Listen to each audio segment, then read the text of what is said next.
Is this it? This is it! We've been holding power you make for 30 years. But here's the real question. How much torque are you making? Because every single ACT clutch is rated by the torque produced at the crank. That's all your clutch cares about. Your power, your performance, your success. Unrivaled precision, power, and durability. Visit advancedclutch.com today. 30 years of precision engineering and performance excellence. Because every revolution starts at the crank. Need a little help? We got help. Need some advice? We got advice. No matter what you need, we have thousands of professional parts people doing their part to make sure you have it. Exceptional customer service. Just one part that makes O'Reilly stand apart. The professional parts people. O'Reilly Auto Parts. These are my race treads for when the road ends. These are my race treads for shredding the slopes. These are my race treads for setting the hook.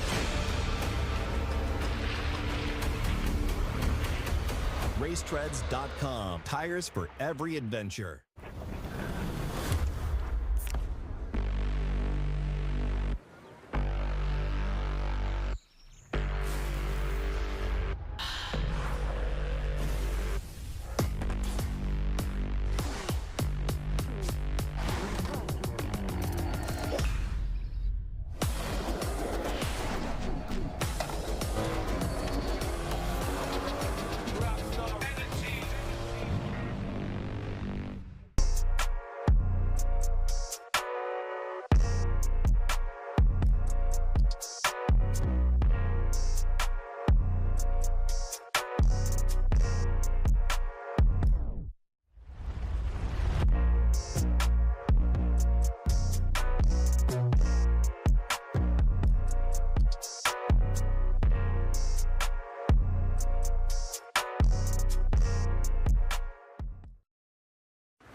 Is Formula Drift what we call the Throwdown, the battle in Seattle. Are you with me?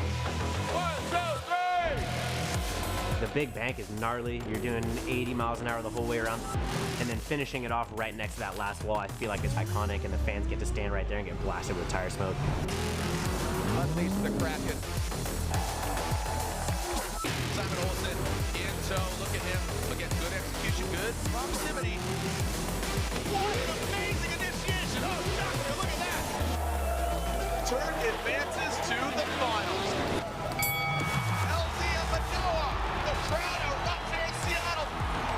Hiro Manoa is out. The wind comes out of the sails of the 14-year-old. And here is Ryan Turk on a celebratory win run. What a run, makes the noise, Seattle. Ryan Turk gets the win on Nitto tires.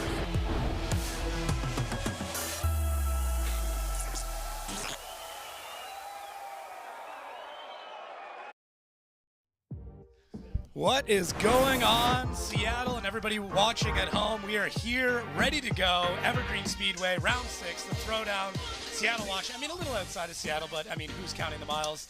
Super pumped to, just get things going. This is the pre-show, as always, getting things ready to roll. If you're not seeing a lot of cars out on grid, well, that is because a lot of these drivers have already used up their 12 laps that we've allocated to them before competition begins. And that means that they're getting a lot of track time, and that also means that the competition is going to be absolutely killer here in seating. So, yeah, it's a great day for driving and a great day to hang out, as always.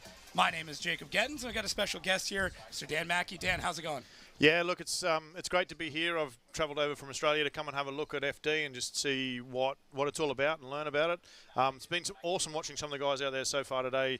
Lots of runs, not very many incidents, which is probably why there's not many laps left for us to talk about this afternoon. Yeah, not a lot of cleanup, which is a great problem to have. A couple of things here and there. A couple of drivers already threw some engines, and we'll get into that a little bit later. So it's tough this time of year, this part of the season, because this is not an easy track on engines or any part of the car, and you've already gone through 5 other rounds. Things are starting to wear down. Then you come here and you're completely on throttle for 10 seconds around that bank. So not a good time to be an engine. Yeah, no, it's definitely pretty brutal. And then, you know, coming off that high bank, big throttle, and then off the engine, then they've got to go into the power alley where it's, you know, it's a big torque trying to drag that car back up and out of speed again, drive that grip. So, yeah, I'm happy to be up here and not be a piston ring or something. Yeah, or be a mechanic at this point in time. So have you been keeping up with the season so far?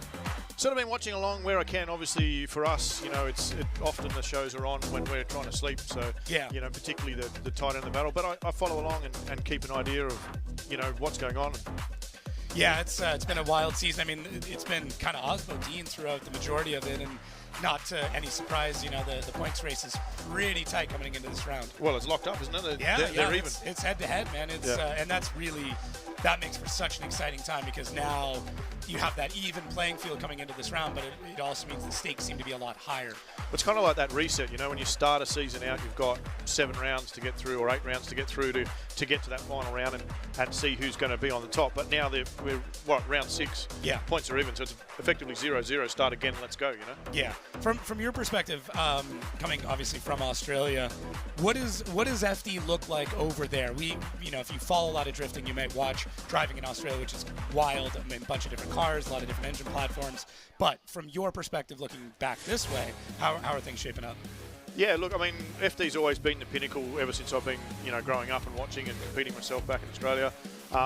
It's always been something that you look at and you say, you know, these guys do it really well. Like the coverage is great, all of the socials and things, you get plenty of information. You know, you're never lacking information, and at any point in time you can go and grab what you need, go and watch replays and things like that.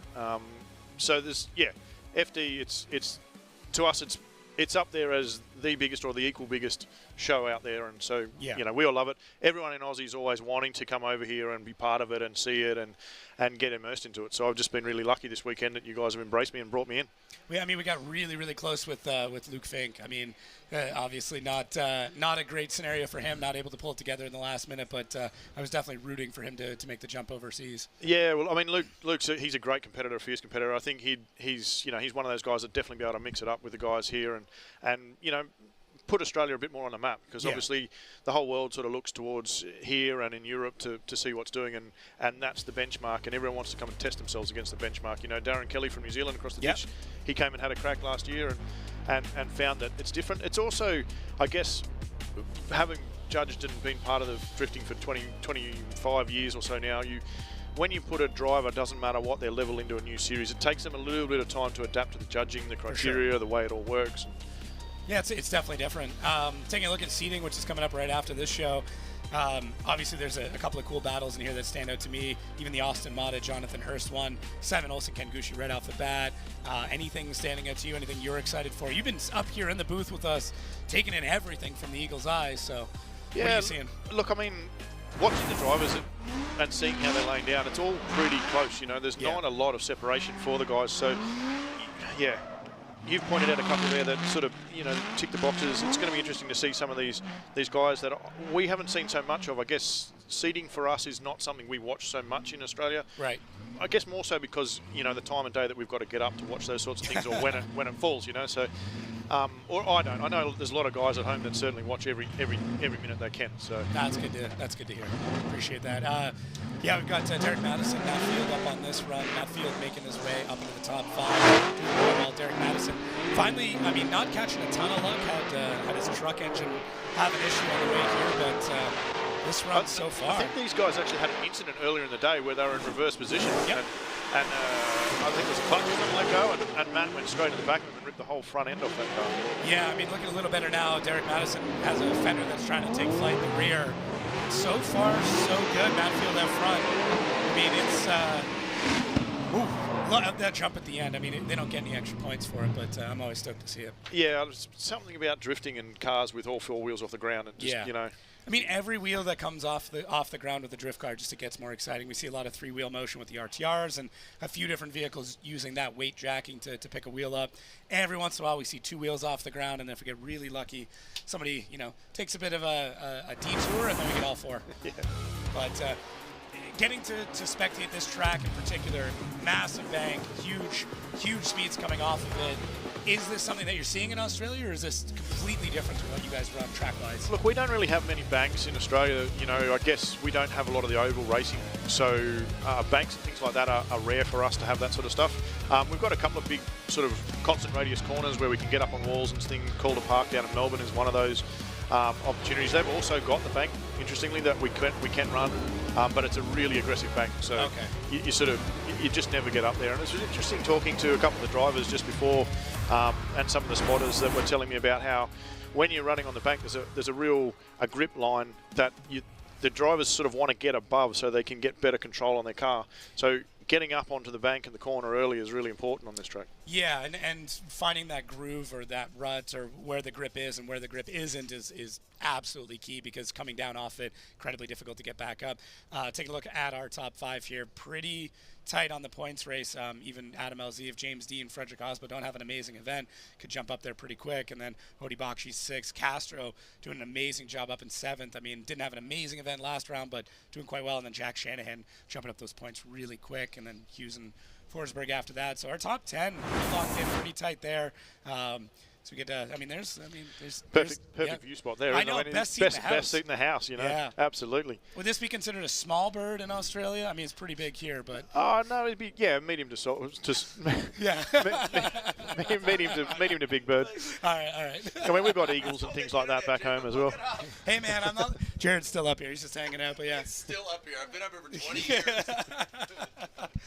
Oh man, yeah, just absolutely. I mean, we like to have fun up here at the practice show. Everything before it is just a good time. We all get to kind of hang out, get ready, get the mood set. Yeah, some really cool battles, especially with the way seating is now. We're essentially, anybody who's in seating is still going to make it into the event, which is awesome. And one of those battles that is coming up here, what is this? Odie and Castro in seating from St. Louis results. Sorry, I'm just getting a note passed to me here. So. Oh yeah, sorry. So both of those drivers coming down into seating on this round specifically because we have 2 other drivers that are not here. So the way that seating operates is based on the amount of drivers that are in those rankings. So a little bit of a change up. Normally, I mean, it's kind of strange to see an Odie Bakshi's in there, but just where he's sitting because of St. Louis gets down into seating.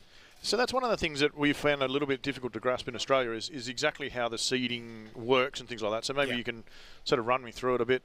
Yeah, essentially, based on the amount of drivers that are competing, we have different seating bracket styles. So wherever that threshold ends up meeting with 32, we essentially allow the bottom 16 drivers to battle things out, and that's what we're more or less getting here. And then once we get below 32 into the 34 threshold, we can add in a couple of drivers, 36, and then we kind of expand from there. Even when we get into Pro Spec, where we've got 40 drivers, that's one of those you win, you're in. If you lose, you're out. So a couple of different models.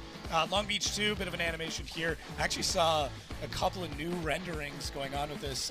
Some things being built in another virtual space. I'm pretty excited for it.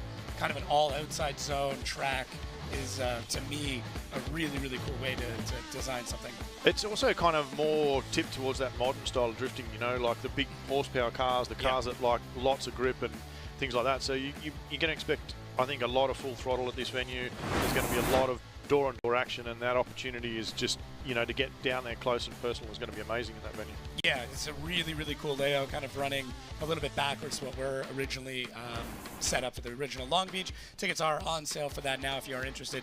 Definitely, even if you're far away, we see so many people make massive trips to these events. Obviously, coming from Australia, that's pretty big. But yeah, if you're thinking about going to an event, Long Beach 2 is going to be incredible and, in my opinion, completely worth the flight over. So maybe we'll see you at that one too.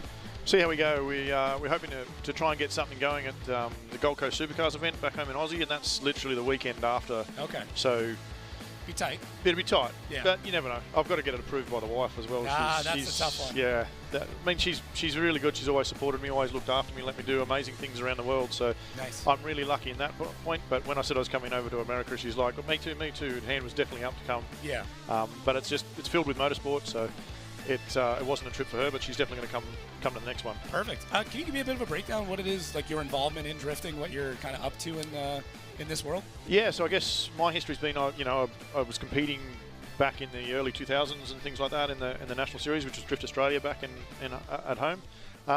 Then business, families and things took me out of the competitive world, and eventually, well, it wasn't really that long after, a couple of years later, I got asked to go and judge, and judging led to, you know, helping with operations, and then, you know, learning to run tracks and all sorts of things. So back home, I sort of do a whole bunch of stuff. My main involvement at this point is with World Time Attack Challenge, which is pretty well known in this part of the world, and the International Drifting Cup. I usually judge there, but we've actually we're subbing in Robbie Nishida, who's well known in this part of the world, has come over and take my spot in the judging box. Wow. And I'm just going to go back to sort of watching and running and overseeing things a little bit this year. But yeah, my involvement in that regard is to help find the drivers around the world that might want to come and join us, and you know, come over to Aussie and have a go, and also to find and choose the drivers that from Australia get to take on the international ones. So yeah, I'm sure your inbox is full of people wanting to do that, and that's got to be one of the toughest parts, is having to say no to some amazing drivers, because the pedigree over there is it really is incredible. Look, it's always hard, and you know, we've had to cut the field down, so we run a slightly different format in the International Drifting Cup, and that's a cool thing that World Time Attack's all about, is just different stuff. You know, that's something that Ian Baker, who owns the event, loves to do. So we've been able to do like a pool format round where we put all of the drivers into pools, and then they battle within their pools to go on into a grade 8, and that goes to the finals. But choosing just 20 drivers when you've already got, you know, up to 8 internationals means you've got such a small number of drivers you can have, and it makes it really hard. So many people miss out, and you try and have the best, have the coolest, have all of the bits and pieces, but you just can't fit them all in, unfortunately. Yeah, it's tough. There's so many great people, and just having to choose such a small number is incredibly difficult. Taking a look at our track map here, obviously that first absolutely massive first outside zone. Anywhere you're seeing the red on the track, that's where the track has been widened. Taking some feedback from the drivers, the judges, and FD as a whole decided, hey, let's change things up a little bit. They also watched a lot of tape from last year where drivers were coming off the bank. To me, this change has been massive, and the flow and the way that the drivers are able to get around the track seems a little bit more natural now, as opposed to really gunning it off the bank, shooting through what we were calling the power alley, but it's slowed down quite a bit and become very flowy, and the transitions have become a bit more fluid, at least from what I'm seeing. Yeah, certainly added a lot of technicality, particularly to sort of the last, you know, from outer zone 3 to outer zone 4 through that inner clip. Yeah. A lot more technicality to try and get it right. And we've seen drivers today just sort of struggling a little bit early on to try and work out how to keep that fluidity up and get through there, not to stall up too much and impact on the chase car. So it's going to be interesting to see which way the judges go with it when it, you know, it all starts to unfold into actual battles. I've seen a couple of guys that are actually been really trying to come earlier into the decel zone between outside zone 2 and outside zone 3. Yeah. And that seems to add a little bit more fluidity to the inner clip and then outside zone 4. So it'll be interesting to see who picks up on what, whose spotters are paying attention, and then just translating that into on the road and on the tarmac, and making that work, and making that smooth, fluid run that the judges are looking for. Yeah, it's a track too where a mistake very early on has massive repercussions all the way through. You can kind of make an adjustment in outside zone 3 to collect the rest of the run if there is a problem, but if that gets messed up, the rest of the run you're fighting for scraps to hopefully get back into the battle. Yeah, like I was saying, you know, it's important to get up on the bank and on the wall early to keep that speed and keep that consistency. That's going to change obviously as the event progresses too, and more tyre rubber goes down, so more grip will come. The guys will have to chase that. It's amazing how fast they're going around there. Like, just blows your mind, and you've got to be down here to see that. That's just something you don't get on the cameras, but it's amazing how fast they come through there. They come off that bank, and if they get it right, they're going to come off that bank full throttle, which will be awesome to see them go through there, go through outside zone 2, and then that big decel, and it's really not a big distance. No, and the progression we've seen even within practice of drivers taking some speed coming off the bank out of the car just to get into second outside zone, that's starting to disappear. I would say at least half of the grid is full throttle all the way through 1 and 2, and then transitioning and then getting the decel with some side bite into 3, and then really powering through.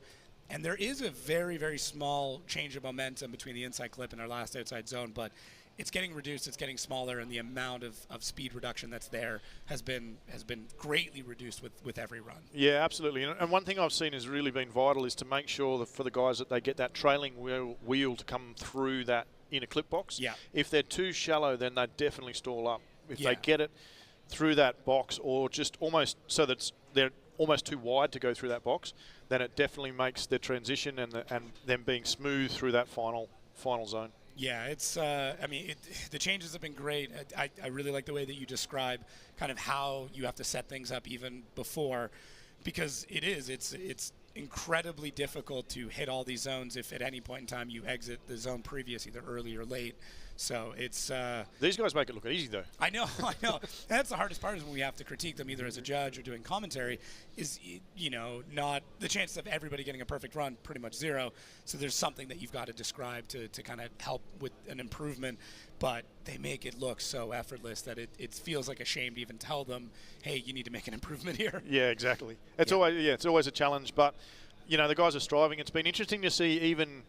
We were watching just before we came on air that even James Dean was having those little bobbles and things. So the changes have definitely changed it for everyone, and they've challenged everyone, which I think myself personally, I really like it when those changes do challenge the drivers, and you can see that's not just the drivers but the teams and the setup and the way they've got to work through things to get the car to react the way they want it to do it. Yeah. Well, thank you so much for hanging out. I'm hoping you can get a bunch of notes and bring that back, and thanks for representing the country and just being here to hang out with us. No, it's been awesome, and massive thanks to FD and the whole crew. You guys have been so welcoming. I came over here, didn't know anyone. I've met so many people that everyone's going to be called mate by the end of the weekend. Perfect. But yeah, no, thanks so much for having me. All right, well, thanks again, and that's going to wrap it here for the practice show. Sorry about the runs, but we got so much track time, and we're going to be back in 10 short minutes. We'll be getting this action rolling here shortly, so stick around. Thank you so much. FD Throwdown here in Seattle, round 6.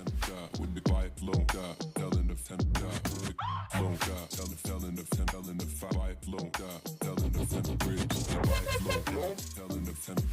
the quiet